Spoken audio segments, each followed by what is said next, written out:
Hi, this is Zak Mir with the Bulletin Board Heroes here at Vox Markets for Thursday, the 5th of May. Starting off with Argos Resources, where it looks like we're making decent progress after the big turnaround which we had with the break of that falling wedge back in December.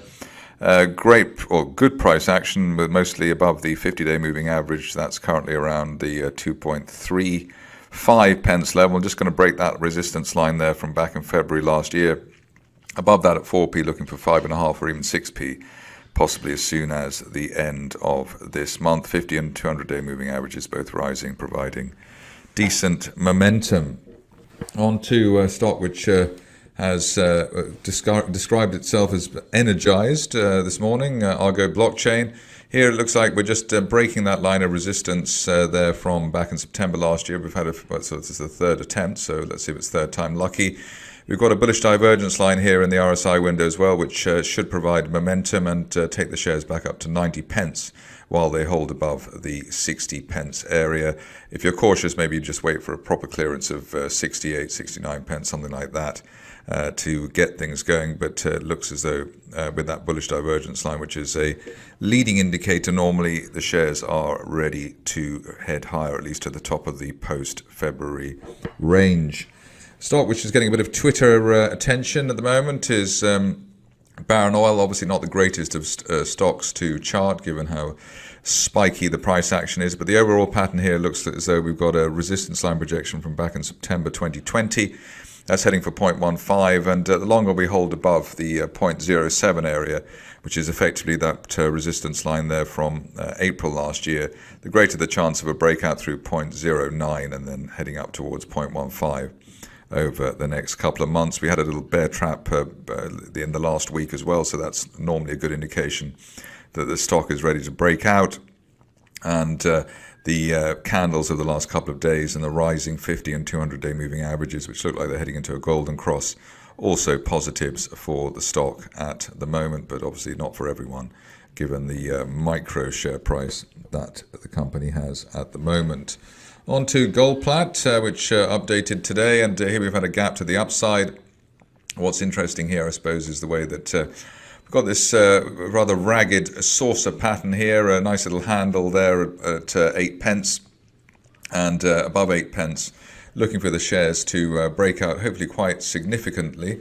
There's a resistance line there from back at the beginning of 2020, heading for as high as 14 pence, and we could see that over the next couple of months. That would be quite a prize indeed if the shares moved off from just now and broke out towards that target over the near term. Stop loss probably back below 7 pence is more than generous on a mid-price close basis. i-nexus is next, and here we've got a situation where the shares have tried to consolidate at the lower levels. We've had a bear trap below the old December support there. That was around 4.6 pence. And we've had consolidation over the last few sessions above that, which suggests we're in a sort of micro bull flag. Above 4 pence or 4.5 pence at least, looking for the resistance line at the top of that broadening triangle from September last year, as high as 7.5 pence, perhaps by the end of this month.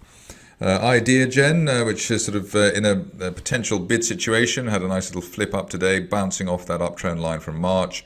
The support there around £2.17, and an end of day close above the 50-day moving average at 2.27 today could suggest the shares are up towards £2.90 at the top of that February rising trend channel, but obviously a bit volatile and a bit of a perhaps a binary situation. Something to be wary of at the moment. It's good to see a bit of interest nibbling in mobile streams yesterday. Here we've got neckline resistance around 33 pence, so we want to see the shares above that level over the near term. Bear trap just over the end of April, just below the March support, so fractionally below that. That does suggest that we could be looking for a turnaround here. Above 33 pence, maybe up to 40 pence. For the stock, if we can get 33 on an end of day close basis. On to Mobility One, which is starting to shape up quite nicely. Here we've got a broadening triangle from back in October. We've had the sideways shuffle off the 50-day moving average over the last couple of weeks, something like that, after breaking that trend line last month. That trend line there, the falling wedge in place since November. The longer we stay above the 50-day line at just under 9 pence, the greater the chance of move towards 20 pence, maybe by the end of next month. The more price action we can have above 10 pence in the meantime, the better for the bull cause. Reabold is next, where I remember I've had quite an ambitious target here for the shares. Here we've had the bounce just above the floor of that rising trend channel from September versus sort of 0.31p, something like that. And at least while we're above the 50-day moving average, which is rising sharply at the moment at 0.35, looking for 0.65 by the end of next month. Today's start, a pretty good one in terms of the price action. We'd like to see an end-of-day close above 0.42, which was last month's resistance. Now on to Sabien again, which I think I covered quite recently, but looking exciting on the basis that we've just got the 50 and 200-day moving averages rising. We've bounced off that. This is a nice U-shaped bull flag, as I describe it, above the 200-day line at 24 pence. Looking for at least that resistance line there from September at 34 pence over the next couple of weeks, and the way things are going, maybe even sooner than that. Serinus is the next contender. There's some smart money in this stock looking for recovery. Last 3 sessions have been very useful. We've had a bounce off that RSI uptrend line.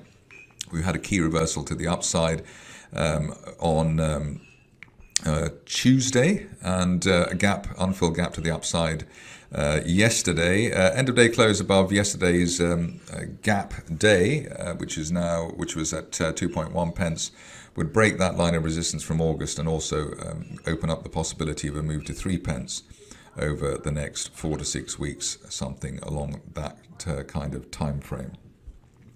This stage only really back below the floor of the gap at 1.8 pence, really delaying the upside scenario.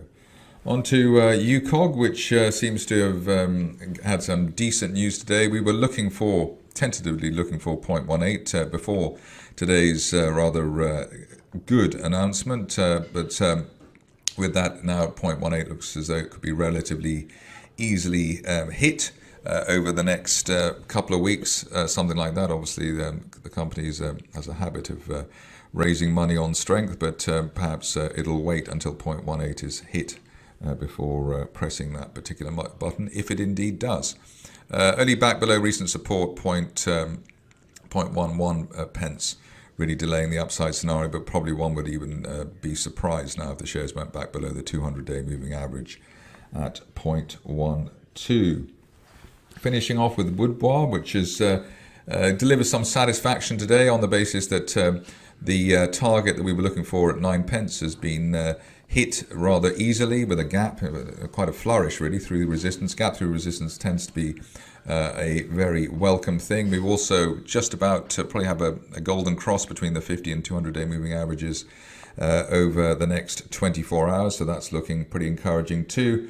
Above 9 pence in the top of that rising trend channel, looking for a target which is derived from this resistance line here up to 12 pence. That's from April 2020 rather. So above 9 looking for 12, and only back below the floor of the gap at 8, really delaying the 12 pence target. And also the way things are going, it looks as though we can actually see much more than 12 pence. You could argue that there's a trend line there and trend line target there heading for as high as 15 or 16 pence by the end of next month, and the way things are going, by the end of this month. That's it for me today. More updates tomorrow.